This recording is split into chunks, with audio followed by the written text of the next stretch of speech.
United Urdu news میں آپ تمام کا خیر مقدم ہے۔ شمس آباد کی گرین ایونیو کالونی میں شہید کردہ مسجد خواجہ محمود کی دوبارہ تعمیر کا جمعہ کو اسی مقام پر باقاعدہ طور پر آغاز کیا گیا۔ مجلس کے رکن اسمبلی کوثر محی الدین اور راجندر نگر اسمبلی حلقے کے انچارج مرزا رحمت بیگ کے علاوہ مجلس کے دیگر قائدین نے آج مسجد کے ملبے کو ہٹا کر وہاں جمعہ کی نماز ادا کی۔ جمعہ کی نماز کے لیے عارضی طور پر شامیانے کا انتظام کیا گیا تھا۔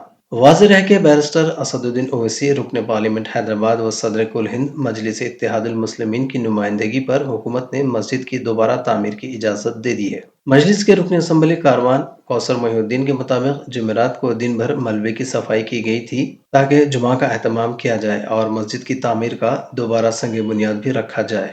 قبل ازیں محکمہ بلدی نظم و نسق کی سہ رکنی کمیٹی نے جمعہ کو شمس آباد بلدیہ آفس اور مسجد کی جگہ کا معائنہ کیا۔ مرزا رحمت بیگ انچارج حلقہ اسمبلی راجندر نگر نے مسجد کمیٹی کے ذمہ داروں کے ہمراہ دفتر بلدیہ شمس آباد پہنچ کر متعلقہ حکام سے ملاقات کی اور مسجد کی جگہ کے تمام دستاویزات ان کے حوالے کیے۔ مجلس اتحاد المسلمین کی کامیاب نمائندگی کے نتیجے میں مسجد کے دوبارہ تعمیر کی اجازت دے دی گئی۔ خاطی عہدیداروں سے بھی حکومت کی جانب سے وضاحت طلب کی گئی ہے۔ مسجد کی شہادت کے واقعے کے بعد سے ہی شمس آباد کے بلدیہ کمشنر رخصت پر چلے گئے۔ اسپیشل سیکریٹری محکمہ بلدی نظم و نسق اروند کمار اور اعلیٰ پولیس عہدیداروں نے بھی اس بات کی توثیق کی ہے کہ مسجد کی دوبارہ تعمیر میں کوئی رکاوٹ نہیں ہے۔ مسجد کمیٹی اور گرین ایونیو کالونی کے مقامی افراد نے بیرسٹر اسد الدین اویسی رکن پارلیمنٹ حیدرآباد و صدر کل ہند مجلس اتحاد المسلمین کی نمائندگی پر اظہار تشکر کیا۔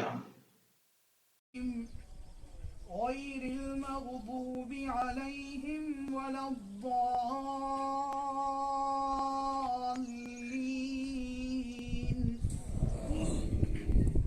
إذا جاء نصر الله والفتح ورأيت الناس يدخلون في دين الله أفواجا فسبح بحمد ربك واستغفر إنه كان توابا الله أكبر۔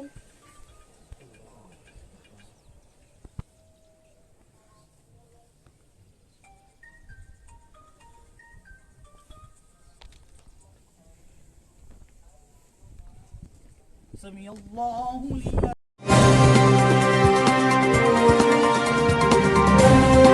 ہماری ہمت افزائی کے لیے اس چینل کو سبسکرائب کریے، ویڈیو کو لائک کریے اور شیئر کریے۔